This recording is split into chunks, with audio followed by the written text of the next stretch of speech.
Assalamualaikum warahmatullahi wabarakatuh. Pertama-tama marilah kita panjatkan puji syukur kehadirat Allah Subhanahu wa taala yang telah melimpahkan rahmat serta hidayahnya kepada kita semua sehingga kita dapat melakukan diskusi pada hari ini dengan keadaan sehat walafiat. Tak lupa saya ucapkan yang terhormat kepada Bapak dosen pengampu mata kuliah fikih, Bapak Dr. Andes Mahrus MPDI dan teman-temanku yang berbahagia. Kami dari kelompok 4 akan mempresentasikan makalah dengan judul Tayamum dan Wudhu. Adapun anggota kelompok kami ada 3, yaitu saya Harisa Rosaida, 2 Sastika Tianto Putri, dan yang ketiga Nimas Dewina Adani Putri.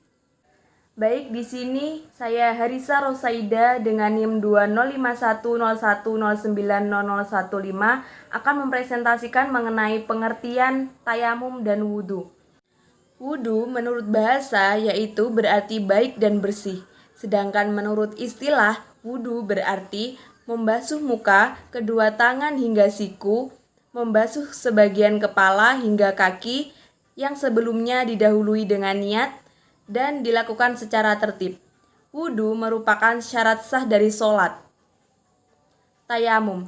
Pengertian tayamum menurut bahasa yaitu berarti menuju debu.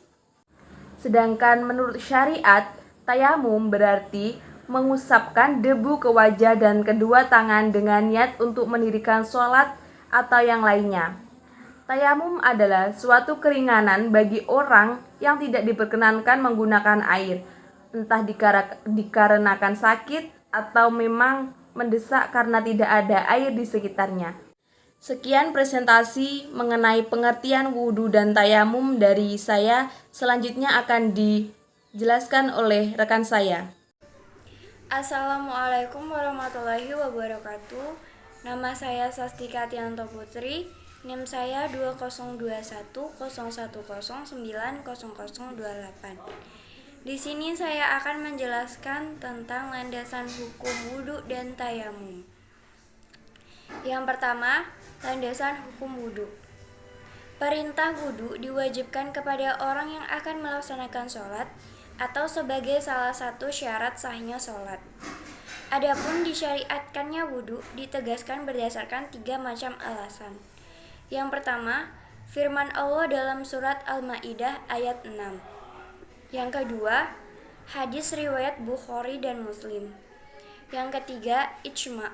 Menurut ijma', ulama berpendapat bahwa wudhu hukumnya wajib bagi muslim yang telah dewasa dan berakal, telah masuk waktu sholat atau ketika akan melaksanakan suatu perbuatan yang disyariatkan wudhu terlebih dahulu. Yang kedua, landasan hukum tayamum. Dalil disyariatkannya tayamum ada 3, yaitu firman Allah dalam surat An-Nisa ayat 34. Yang kedua, hadis Nabi Muhammad SAW dari Abu Hurairah radhiyallahu anhu. Yang ketiga, ijma'. Ijma' ulama membolehkan tayamum, tetapi khusus bagi orang sakit dan musafir yang ketiadaan air. Namun mereka berselisih dalam persoalan, yaitu yang pertama, orang sakit yang khawatir terhadap penggunaan air pada penyakitnya. Yang kedua, keadaan normal yang tidak menemukan air. Yang ketiga, musafir yang sangat menghemat atau memerlukan air bawaannya. Dan yang keempat, orang yang khawatir terhadap kesehatannya dengan menggunakan air yang sangat dingin. Sekian penjelasan dari saya tentang landasan hukum wudhu dan tayamum. Penjelasan selanjutnya akan dijelaskan oleh teman saya, Nimas Dewina Adani Putri. Wassalamualaikum warahmatullahi wabarakatuh. Assalamualaikum warahmatullahi wabarakatuh. Perkenalkan, nama saya Nimas Dewina Adani Putri dengan nomor NIM 202101090023. Di sini saya akan menjelaskan tata cara wudhu dan tayamum. Yang pertama, tata cara wudhu. 1. Niat wudhu dengan membaca Bismillahirrahmanirrahim. Nawaitul wudhu'a li rafa'il hadasil asghari faradhan lillahi ta'ala.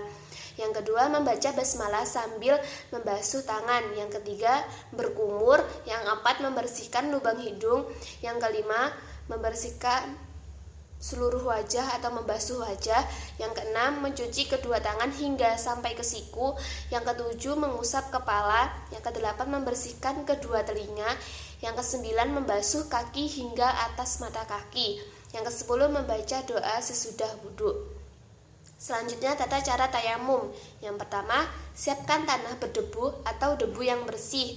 Yang kedua, dalam keadaan menghadap kiblat, ucapkan basmalah, lalu letakkan kedua telapak tangan pada debu dengan posisi jari-jari tangan dirapatkan. Yang ketiga, usapkan kedua telapak tangan pada seluruh wajah disertai dengan niat dalam hati. Selanjutnya, yang keempat, letakkan kembali telapak tangan pada debu.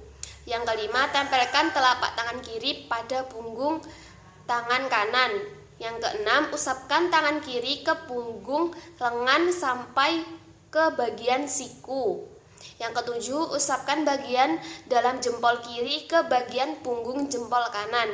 Yang kedelapan, pertemukan kedua telapak tangan dan usap-usapkan di antara jari-jari.